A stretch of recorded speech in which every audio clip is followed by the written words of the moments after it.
Vítajte v zelenej rozprávke Pohraničia, kde každý kvet a každý koreň ukrýva príbeh. Nachádzate sa v srdci západokarpatskej kveteny, tam, kde sa Slovenská Orava stretáva s poľským Podhaľom. Toto miesto patrí do obvodu západobeskydskej flóry, jednej z najkrajších botanických oblastí Európy.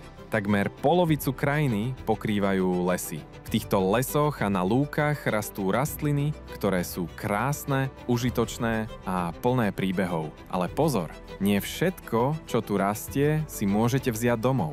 Niektoré miesta sú prísne chránené. Prvou rastlinou je čučorietka obyčajná. Skutočný modrý poklad lesov. Čučoriedky majú najvyššiu antioxidačnú kapacitu zo všetkých populárnych druhov ovocia a zeleniny. Na Orave a Podhalí nájdete čučoriedky všade. V národných parkoch je zber zakázaný. Sú hlavnou potravou pre zvieratá. Mimo chránených území si môžete nazbierať pre vlastnú potrebu. Najlepší čas na zber je august. Druhou rastlinou je ľubovník bodkovaný, skutočný čarodejník. Ak si otrhnete list a pozriete sa naň proti svetlu, uvidíte malé červené bodky, želiazky s hypericínom. Po rozdrvení z neho vyteká červená tekutina ako krv. Aj preto ľubovník volajú aj krv svätého Jána alebo svetojánska bylina.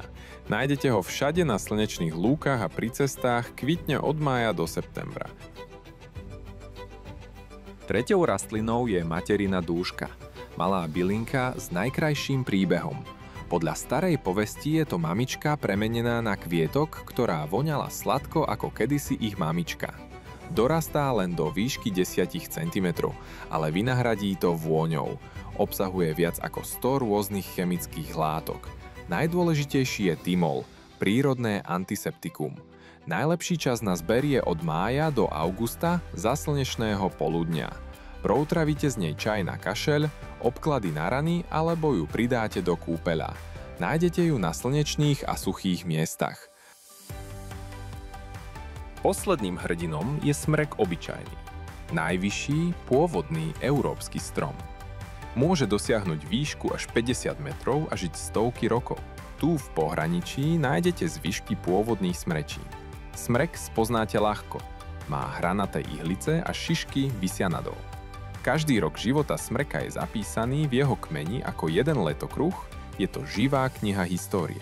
Smrekové drevo je poklad našich chôr. Z neho sa stavali naše tradičné drevenice, kostoly, aj Oravský hrad. Jeden dospelý smrek vyprodukuje za deň kyslík pre 2 ľudí.